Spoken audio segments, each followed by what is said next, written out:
అరే వర్మ గారు నేను మాట్లాడినప్పుడు ఆయన మాట్లాడొద్దు. ఓకే చెప్తున్నారు కదండి మాట్లాడుతున్నప్పుడు అంటే ఇంకా ఆయన ఇంటరప్ట్ చేస్తున్నారు. ఒక్క నిమిషం నారాయణమూర్తి గారు వినండి.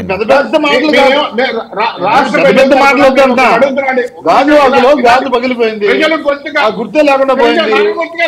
నారాయణమూర్తి గారు నువ్వు సీఎం గురించి మాట్లాడితే మీ స్థాయి మీ స్థాయి అదంటున్నా. మీరు గాజువాకలో ఓడిపోయారు, గాజు గుర్తుపోయింది, భీమవరం ఓడిపోయారు. మీరు జగన్మోహన్ రెడ్డి గారి గురించి సీఎం గారి గురించి ఎందుకు మాట్లాడతారు? చేతగాని మాట్లాడేందుకు? నేను ఇక్కడ పోటీ చేస్తానని ఇప్పటి వరకు చెప్పలేని చేతగా నాయకుడు జగన్మోహన్ రెడ్డి మాట్లాడలేదు. నేను ఈ చోట పోటీ చేస్తానని చెప్పలేని చేతగా నాయకుడు రాజకీయాలు ఏం చేస్తాడు? కార్యకర్తలు ఏ విధంగా నమ్మకిస్తాడు? ఏనాడు కూడా మీరు ఏం చేశారో ప్రజల్ని చంపుకుంటా ఉన్నారు. నమ్మరు మాత్రమే. లేదంటే ఒక సీట్ మాట్లాడండి, ఒక సీట్ కూడా నిర్ణయించుకోలేడా? ఇది కరెక్ట్ కాదు అంటున్నా. ఇవి రాజకీయాలు, ఈ రాజకీయాలు కాదు. రాజకీయాలు చేస్తే ఎందుకు నమ్ముతారు ఆయన అంటున్నా. ఓకే సంపత్రాజు గారు. వర్మ గారు డిబేట్ ఎందుకు పెడుతున్నారు? తెలుగుదేశం వాయిస్ తీసుకునే దానికో లేకపోతే వైఎస్ఆర్ కాంగ్రెస్ పార్టీ వాయిస్ ఇప్పించే దానికో జనసేన వాయిస్. ఒక్క నిమిషం అండి, నేను మాట్లాడదు. జగన్మోహన్ రెడ్డి గారిని ఒక రాష్ట్ర ముఖ్యమంత్రిగా 4 సంవత్సరాలు 8 నెలలు అయిపోయింది. ఆయన ఓటాడడానికి పోయినప్పుడు ఏం చేయాలి? గతంలో ఏదేదో చెప్పాడు, ఒక 200 ప్రామిసులు ఏదేదో చేశాడు, 17 వరకు ఇంకేం చేయలేకపోయాడు, పక్కన పెట్టాడు. ఇప్పుడు ముఖ్యమంత్రిగా ఈ 4 సంవత్సరాలు 8 నెలల్లో నేను ఇవి చేశాను అని చెప్పి మాట్లాడలేని పరిస్థితుల్లో ఈ రాష్ట్ర ఏమండి వాళ్ళు ఆ పథకాలు మేము ఇది చేసామో అది మీకు అందితేనే మాకు ఓటు వేయండి లేకపోతే వేయొద్దండి అని వాళ్ళే చెప్తారు. మళ్ళీ మీరు దాన్ని రైజ్ చేస్తే ఇంకా అది ఆ సందర్భమే. మేము మంచి చేస్తే మాకు ఓటు వేయండి లేకపోతే లేదు అని మేము అడుగుతామని వాళ్ళు డైరెక్ట్ చెప్తున్నారు కదండి. ఇంకా మళ్ళీ మీరు ఏం చెప్తారు ఆయన అంటే? వర్మ గారు ఇది టీవీ డిబేట్లలో మాత్రమే మాట్లాడే భాష. సరే ఓకే, అది ప్రజలు నిర్ణయిస్తారు కదా, అది ప్రజలు నిర్ణయిస్తారు కదా. వినండి, సభలో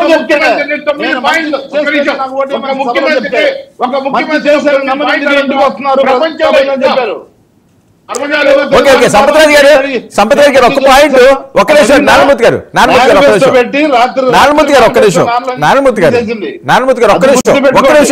గారు ఇస్తాను మీకు. సంపత్రాజు గారు, హరిరామ్ చౌదరి గారు మళ్ళీ ఇంకొక లేఖ రాశారు. ఈ లేఖల కలకలం ఎక్కువ అవుతున్నది ఏపీ రాజకీయాల్లోని. అంటే ఆయన వయసు పైబడిన తర్వాత ఏంటంటే ఆయన అందరికీ ప్రజలకి చెప్పాలనుకుంటున్నాడు. జగన్మోహన్ ఇప్పుడు ఆయన మాట్లాడాలనుకుంటే డైరెక్ట్ పవన్ కళ్యాణ్తో మాట్లాడుకోవచ్చు ఫోన్లో కానీ ఇంకోటి కానీ. ఆయన ఒక సామాజిక వర్గానికి ఈ రోజు అధిపతిగా ఆయన ఏం చేస్తున్నాడు అందరికీ కూడా తెలియజేయాలని చెప్పేసి నేను అందరి పక్షాన్ని కూడా తెలియజేస్తున్నాను పవన్ కళ్యాణ్ గారికి అని చెప్పి చెప్తున్నాడు. ఈ రోజు ఓకే అండి, మరి కాదండి ఇప్పుడు పెద్ద ఆయన కోరికలు కూడా చాలా చెప్పారు.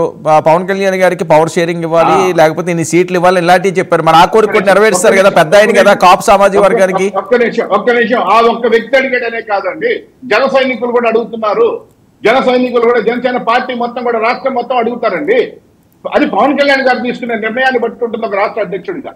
ఈ రోజు నేను ఏమంటానంటే ఒక రాష్ట్ర అధ్యక్షుడు ఆయన తీసుకుంటాడు ఒక నిర్ణయం, ఏం కావాలి అనేది ఆయన తీసుకుంటాడు. మనం అడిగేదానికి అడగొచ్చండి, ఎవరైనా అడగొచ్చు. ఏముంది ఒక నాయకుడికి చెప్పుకునేదానికి అందరం చెప్పుకుంటాం, లేదు మనమే పోటీ చేద్దాం కూడా చెప్పుకుంటాం. రాష్ట్రంలో ఈ రోజు చాలా దారుణమైన పరిస్థితుల నుంచి ఈ రాష్ట్ర ప్రజల్ని గట్టెక్కించే దానికోసంగా ఈ రోజు తెలుగుదేశం పార్టీ పవన్ కళ్యాణ్ గారు కలుస్తున్నారు. దీనిలో పవర్ షేరింగ్ ఉంటుందా లేదా అనేది వాళ్ళు కూర్చొని మాట్లాడుకుంటారండి. అడిగేదానికి హరిరామ జోగయ్య గారు కాదు, ఎవరైనా అడగొచ్చు. పవన్ కళ్యాణ్ గారిని ముఖ్యమంత్రి చూడాలి, ఎవరికైనా వాళ్ళ అభిమానించే వాళ్ళకి ఆ కోరిక ఆకాంక్ష ఉంటుందా తప్పలేదు కదా. కానీ ఇక్కడ ఒక విషయం అడిగేదానికి ఏముంది, కార్యకర్తల అభిప్రాయం ఉండదు. లెటర్లో ఒక్క నిమిషం నారాయణమూర్తి రాస్తా ఉంటారు, మాట్లాడుకుంటారా తాకట్టు పెట్టి నాకు ఇంత కావాలని మాట్లాడుకుంటారా? నారాయణమూర్తి గారు ఒక్క నిమిషం వినాలి. రాష్ట్రంలో అధికారంలో మీరున్నారు నారాయణమూర్తి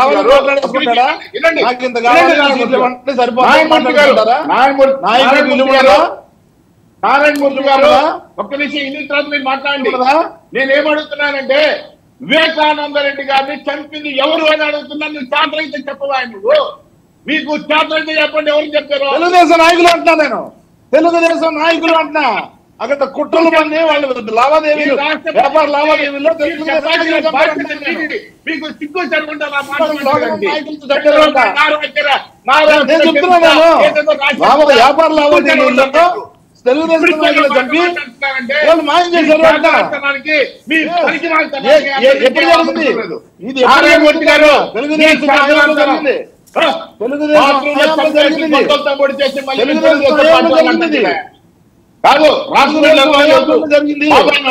తెలుగుదేశం గవర్నమెంట్ జరిగింది.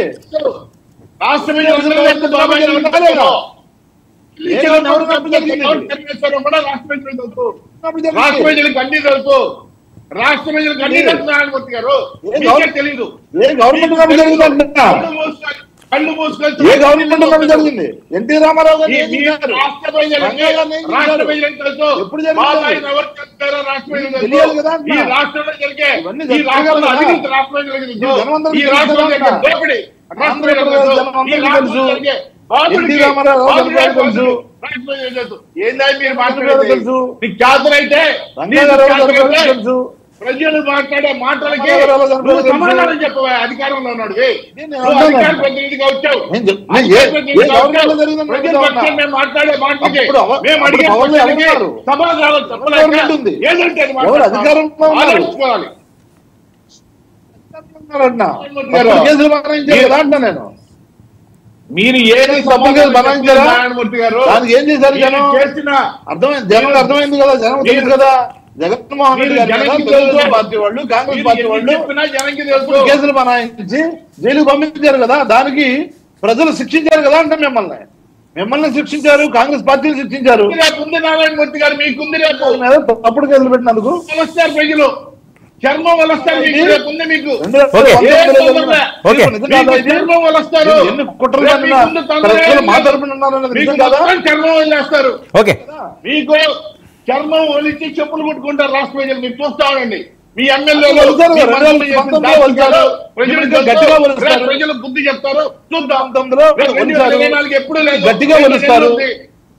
ఎక్కడికి వెళ్ళినా వలుస్తారు. ఓకే ఓకే శ్రీనివాస్ గారు, గోదావరి జిల్లాలో అయిపోయింది. శ్రీనివాస్ గారు వలుస్తారు. చెప్పండి ఏంటి మీ పరిస్థితి ఏంటి? మా పరిస్థితి సార్ ఒకటండి. మీరు ఈ డిబేట్ అంతా చూస్తున్నారు. నారాయణమూర్తి గారు మాట్లాడినప్పుడు మా బ్రదర్ గానీ మేము గానీ ఎవరు కూడా మాట్లాడుకుంటే వింటున్నాం. మేము మాట్లాడినప్పుడే ఎదురుదారికి వస్తున్నట్టు అర్థం ఏంటి? ఓడిపోతాను భయ ఉండాలి అలా మాట్లాడతారు. కాదండి, ఓడిపోతున్నాడు భయవా అధికారంలో ఉన్నామనా? సార్ ఈ అధికారం బలుపు ఎప్పుడో దించండి పవన్ కళ్యాణ్. ఇలా బలుపుడు ఎప్పుడో షేక్ చేశారు. ఇలా బలుపు కొవ్వుడు ఎప్పుడో కరిగించారు పవన్ కళ్యాణ్. ఆ భయంతోనే కదా పరుగులాడుతున్నారు, ఎమ్మెల్యేలు మారుస్తున్నారు. ఆ భయంతోనే కదా వీళ్ళు పిల్లల కోసం మాట్లాడుతున్నారు. ఆ భయంతోనే కదా అవినీతి పనులు ఎక్కువైపోతున్నాయి. ఆ భయంతో లెక్క కోట్ల కోట్లు దోచేసి అడిగే డబ్బులు తీసుకెళ్ళడానికి చూస్తున్నారు. ఏ ఉడయా మీరు అంటా చెప్పింది నాకు అర్థం కదా. నారాయణమూర్తి గారు వయసులో పెద్దవాళ్ళు మీకు చాలా చెప్పింది మీకు సమాధానం చెప్పాలి. అయ్యా పప్పు కొట్టుకుంటే జనాలు ఎర్రి పప్పులు కాదు, జనాలు చాలా మీ నాయకుడికి చెప్పులు ఇసురు కొట్టే టైం దగ్గర అయింది. మీ యొక్క జగన్మోహన్ రెడ్డి పార్టీ అయితే దరిదాపులు కూడా రాటింది. మీరు భయపడుతున్నారు, మీ బలుపుడు